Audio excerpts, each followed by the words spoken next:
한일 해저터널 건설 계획 특강 요약, 기본 계획 완성, 한국 측 협력만 있으면 가능. 다케우치 유조 일본 국제하이웨이 재단 이란 해저터널 기술위원장. 이란 해저터널 기술위원회는 2010년 4월 일반 재단법인 국제하이웨이 재단으로부터 위탁을 받아 출범하여 재단의 전신인 국제하이웨이 사업단이 1982년부터 실시해온 지형 지질조사 자료를 재검증함과 동시에 현지 답사를 통해 스시마 서수도, 스시마 가미지마, 시모지마, 스시마 동수도, 이끼수도, 히가시마츠우라 반도의 지형 지질 상황을 파악하였으며 그 성과를 바탕으로 한일 해저터널 루트 선정 작업을 진행해왔다. 한일 터널 건설 계획 1100쪽 분량으로 완성해 제출. 그 결과 대부분의 터널 구간은 산악공법으로 터널 구축이 가능하나 스시마 서수도의 지층 상부에 널리 분포되어 있는 신기 퇴적층은 고수압하의 퇴적 토사로 막장, 갱벽의 안정성 확보가 지극히 어려우므로 산악공법의 적용이 어렵다는 것을 확인하였다. 따라서 스시마 서수도에 대한 디지털 멀티채널 음파 탐사 해석 데이터를 상세히 검토하여 신기 퇴적층 내 이수직 쉴드 TBM 공법 적용이 가능하다는 사실을 파악했고 그 지층을 가능한 한 얕은 위치에서 터널이 통과할 수 있는 남북 두 개의 루트를 선정하였다. 또한 스시마 동수도의 지질조사 데이터를 자세히 검토함으로써 시치리 가손의 서단층, 북습곡대의 영향이 가장 적다고 생각되는 스시마 시모지마에서 이끼 동쪽에 이르는 루트를 선정하였다. 그 결과 부산 김해를 기점으로 하여 스시마 서수도 대한해협 서수로 북쪽에서 스시마 가미지마, 시모지마를 거쳐 이끼에 이르는 북쪽 루트와 거제도를 경유하여 스시마 서수도 남쪽에서 스시마 시모지마를 거쳐 이끼에 이르는 남쪽 루트 등 두 개의 루트를 선정하였다. 남북 양 루트는 스시마 동수도 대한해협 동수로에서 근접하면서 이끼 동쪽 앞바다에서 합류하여 가라스로 가는 동일한 루트가 되고 가라스 이후에는 미나미 하카타역에서 큐슈 신칸센으로 접속하는 하카타 루트와 다케오 온천역에서 니시큐슈 신칸센에 합류하는 나가사키 루트를 선정하였다. 양 루트에 대해 구체적인 건설 계획을 책정하여 공사 공정, 공사비를 산정하는 동시에 공사 소요 인원, 수요 전력량, 발생 토량, 개업 후의 양수비, 열차 주행에 인한 소비 전력량 및 환경 영향에 대해 비교 검증하였다. 그리고 이 성과를 활용해 한층 더 충실한 계획을 책정하기 위하여 향후 실시해야 할 조사 계획안을 제안하였다.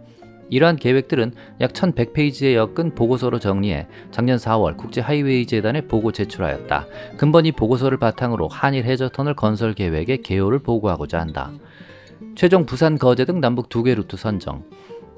이번에 완성한 한일 해저터널 건설 계획의 평면도를 보면 한국의 부산에서 내려오는 북쪽 루트와 거제도에서 내려오는 남쪽 루트 돼 두 개의 루트가 예상돼 있다.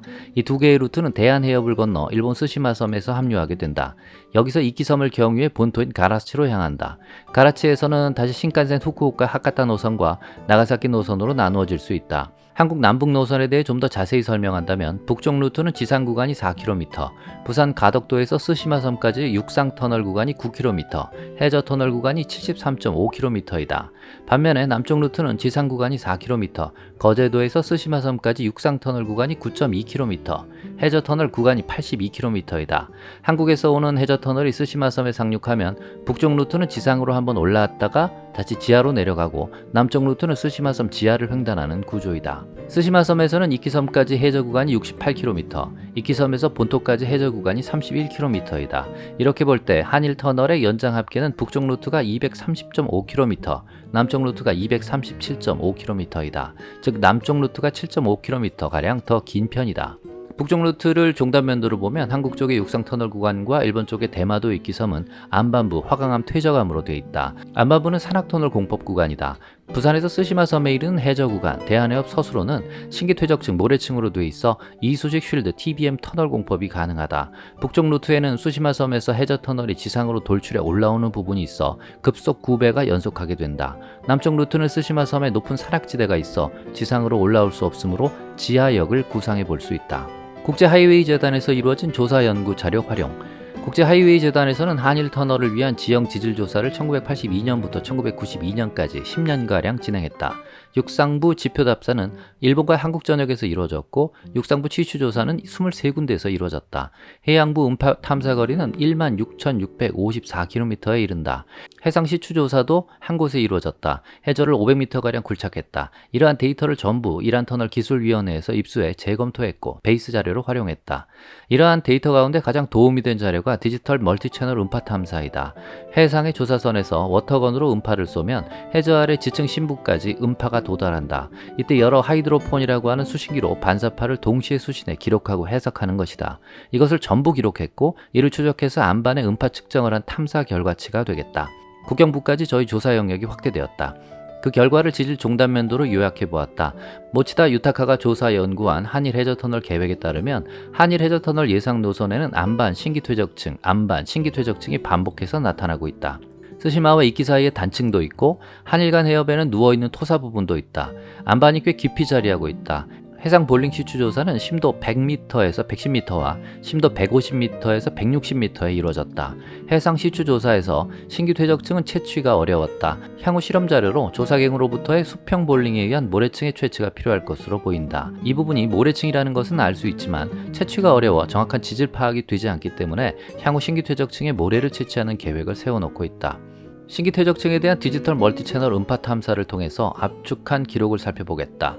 물의 탄성파 속도로 지반의 강도를 예측한 것인데 V는 1500m/s로 봤을 때 이 수치가 크게 나타날수록 단단하다고 볼 수 있다. 탄성파 속도의 물에 가까운 150, 1600의 미고결 A에서 C층을 떼어내고 탄성파 속도가 1600에서 2000에 해당하는 D에서 F층에서는 이쑤식 쉴드 TBM 공법에 의한 터널 구축이 가능하다는 것을 알 수 있었다. 신기 퇴적층은 거제도와 스시마섬 사이인 대한해협 서수로에 존재하는데 북쪽 루트를 볼 때 40km, 남쪽 루트로 볼 때 45km에 이르는 구간이다. 산악터널 공법이 주종이나 쉴드 공법도 가능. 본갱 시공법으로 산악터널 공법과 쉴드 공법이 있는데 산악터널 공법은 발파식 굴착 방식이라고 할 수 있고 쉴드 공법은 기계식 굴착 방식이라고 할 수 있다. 먼저 산악터널 공법은 아치형 상부 반단면을 굴착한 다음에 측벽을 굴착하고 측벽 콘크리트를 세운 뒤에 인버트 콘크리트 라이닝을 쏘아나가는 일반적인 터널 굴착 공법이다. 측벽 도갱 2개를 굴착하는 경우도 있는데 그 목적은 누수 대책으로 야객 주입이 필요하기 때문이다. 쉴드 공법은 쉴드라고 하는 원형 블록을 조립하여 터널 벽면을 구축하는 방식이다. 다시 말해 다수의 디스크 커터를 장착한 커터 헤드, 지름 13m에서 17m를 회전시켜 안반을 압력에 의해 파쇄해 들어가는 공법이다. 이때 굴착 시 생기는 토사를 터널 외로 배출하게 되는데 이쑤식 쉴드 공법은 토사 형태가 아니라 물을 포함한 진흙 형태로 배출한다고 하여 이쑤식이라는 용어가 붙었다. 실제 일본 도쿄만 아쿠아라인 해저 터널과 영국과 프랑스를 연결하는 유로 터널에 이쑤식 쉴드 공법이 사용됐다. 여기에 또 하나 대한해협 동수로 즉 스시마섬과 이키섬 사이 해저에 대한 디지털 멀티채널 음파 탐사 데이터를 보면 이 구간은 신기 퇴적층도 보이지만 안반이 얕게 출토되고 있다. 따라서 이 구간은 측벽 도갱으로 야객을 주입하는 측벽 도갱 선진 상부 반단면 공법을 적용해야 한다. 앞서 언급한 것처럼 양쪽 측벽 도갱을 만들고 상부 아치 콘크리트를 올린 다음에 중앙을 굴착해 나가는 방식이다. 대한해협 동수로는 단층의 영향을 받기 때문에 아무래도 이 공법을 적용하는 것이 타당하다고 생각한다. 이때 야객 주입의 패턴은 측벽 도갱에서 터널 반경의 3배 15m를 확보해 구멍을 파 야객을 주입하고 안반의 균열 부분을 계속해서 단단하게 만들어가는 것이다. 이것은 세이카 터널 시공 시 그 견고성을 입증한 바 있다. 야객의 재료는 미분말 시멘트, 염화나트륨, 규산소 다액 등을 화합해 고결물로 확보했다. 이 때문에 세이가 터널의 경우 30년이 지났어도 시멘트의 중성화가 해저부에서 거의 보이지 않는다. 그래서 고결성이 대단히 강하다는 사실을 알 수 있었다. 이렇게 한일 해저 터널은 산악 터널 공법과 이쑤식 쉴드 공법 등을 병행해 굴착하게 될 것이다. 공사기간 15년, 공사비 3조 3천억엔 예상. 이번에는 일반인들의 주요 관심사인 공사 공정을 말씀드리겠다. 먼저 북쪽 루트의 경우 230km의 해저 터널을 놓기 위해서는 공사 개시 후 15년 정도가 지나면 거의 완공이 되지 않을까 예측할 수 있다. 하루도 쉬지 않고 파들어 간다면 충분히 가능한 기간이다. 남쪽 루트도 15년이면 착공부터 완공까지 가능하다고 판단하고 있다. 남북 두 개의 루트는 공사 공정에 따른 별 차이가 없음을 알 수 있다. 다음은 건설비, 공사비를 알아보자. 건설비는 일본의 엔화 기준으로 북쪽 루트의 경우 3조 3천억엔이 소요되고 남쪽 루트는 3조 1,400억엔이 소요될 예정이다. 이 역시 두 개 노선의 공사비는 거의 차이가 없다. 물론 남쪽 루트가 비용적으로 조금은 저렴하게 완공을 할 수 있을 것이다. 그리고 공사에 투입되는 요원수인데 정확한 수치는 측정할 수 없지만 북쪽 루트는 점점 투입 인원수가 증가할 것으로 보인다.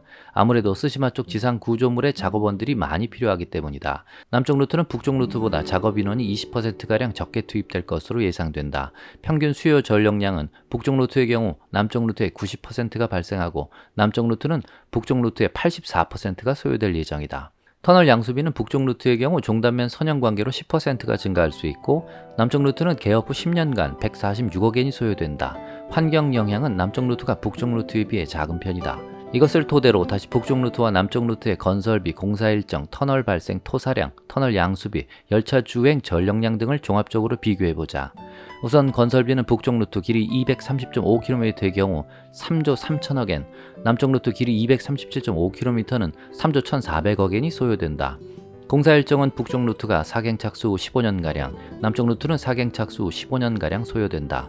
터널 발생 토량은 북쪽 루트의 경우 운반 토량 합계가 7,100만 세제곱미터이고 남쪽 루트가 6,900만 세제곱미터로 추정된다. 열차 주행 전력량은 북쪽 루트가 상하 각 1개, 합계 12,079kW이고 남쪽 루트는 상하 각 1개, 합계 12,214kW로 예상된다. 끝으로 향후 진행 계획을 말씀드리겠다. 첫째는 대한해협 서수로의 신규 퇴적층에 대한 성상을 파악하는 일이고, 둘째는 대한해협 동수로 시리치가손의 서단층 북습곡대를 조사하는 일이다. 셋째는 해협간을 잇는 지면 좌표계를 형성하는 일이다. 넷째는 병행 운영 프로젝트의 계획이다. 즉 발생 토사의 이용과 전력을 확보하는 계획이다. 향후 신규 퇴적층 지질 채취 한국해저부 조사 뒤따라야. 대한해협 서수로의 신규 퇴적층 성상 파악을 위해서는 첫째 조사갱을 굴착해 수평 볼링을 하면서 모래층에 교란되지 않은 샘플을 채취하는 일이다. 둘째는 디지털 멀티채널 음파 탐사를 통해 한국식 해저부에 대한 지형 지질 조사가 이루어져야 한다. 해저부, 특히 신규 퇴적층이 많이 보이는 지형 조사와 관련된 결과치를 저희가 갖고 있지 않기 때문이다. 한국 측에서 이러한 데이터가 나오길 희망한다. 일본 측과 같은 수준에서 지형 지질 조사가 이루어지면 좋겠다. 대한해협 동수로 시치리가손의 서단층 북습곡대 조사의 경우 대한해협 동수로 기조사 범위 동쪽에 대한 디지털 멀티채널 음파 탐사가 필요하다. 해협간을 잇는 지면 좌표, 국지 좌표를 형성하지 않으면 위치 관계를 정확하게 밝힐 수가 없게 된다. 따라서 공통 좌표에 의한 기준점, 기준선을 설치해야 한다. 이를 위해 도해 삼각 수준 측량을 실시해야 한다. 병행 운영 프로젝트 계획의 일환으로 발생 토사를 이용할 수 있는 프로젝트를 출범시키거나 아니면 외부의 협력 계획이 필요할 것으로 보인다. 발생 토사 이용은 전력 확보를 위해서 예로 들었지만 해상 풍력이나 태양광 발전 시설, 항만 정비, 인공섬 건설 등에 이용될 수도 있을 것이다. 그래서 동시 운영이나 병행 운영을 목표로 삼아 보았다. 도해 삼각 수준 측량으로 올바른 노선 위치 확정도 필요. 이번에는 대한해협 서수로 신규 퇴적층에 대한 조사 계획을 말씀드리겠다. 조사 사갱 굴착, 선진도갱 굴착, 작업갱 굴착 등을 통해 조사 수평 볼링을 해서 볼링공을 이용해 역학 조사나 공내 물성 실험 등을 할 수 있다. 과거 저희가 세계 최장 2150m 수평 볼링에 성공해서 기네스북에 오르기도 했다. 이것은 선진 볼링의 놀라운 기록이다. 도해 삼각 수준 측량이란 지구의 둥글기를 고려해 상호 올바른 위치 관계를 확정하는 일이다. 이때 바다를 넘어 북극성을 정점으로 하여 하늘에 만든 삼각형을 기본으로 위치를 설정하게 된다. 실제 세이간 터널도 도해 삼각 수준 측량으로 이루어졌다. 즉 23km 해협간 혼슈 측 기준점인 딱비자키와 홋카이도 측 기준점인 시라카미미사키 그리고 하늘의 북극성을 연결하는 삼각형을 만들어 측량한 것이다. 지구는 동그랗기 때문에 최대 8m 정도의 수평과 곡선에서 차이가 발생한다. 이러한 영향 때문에 지상부 기준만 가지고는 측량할 수가 없다. 그 방법은 다음과 같다. 해협 양쪽의 기준점에서 동시에 북극성을 시준한다. 서로의 기준점을 시준하여 각도를 잰다. 해협 양쪽의 기준점 사이의 거리를 잰다. 기준점에서 사갱구까지 각도 거리를 측정하여 측량 기선으로 한다. 측량 기선을 바탕으로 계획의 방위각과 경사각 측선을 사갱 내에 투입한다. 이를 통해 공통 좌표가 마련되지 않으면 명확한 공사 진행이 어렵다. 이것을 세이간 터널을 통해 입증했기 때문에 한일 터널 건설 시 한국 측의 협력만 있으면 도해 삼각 수준 측량에 의한 공통 좌표를 만들 수 있다고 자신 있게 말씀드릴 수 있다.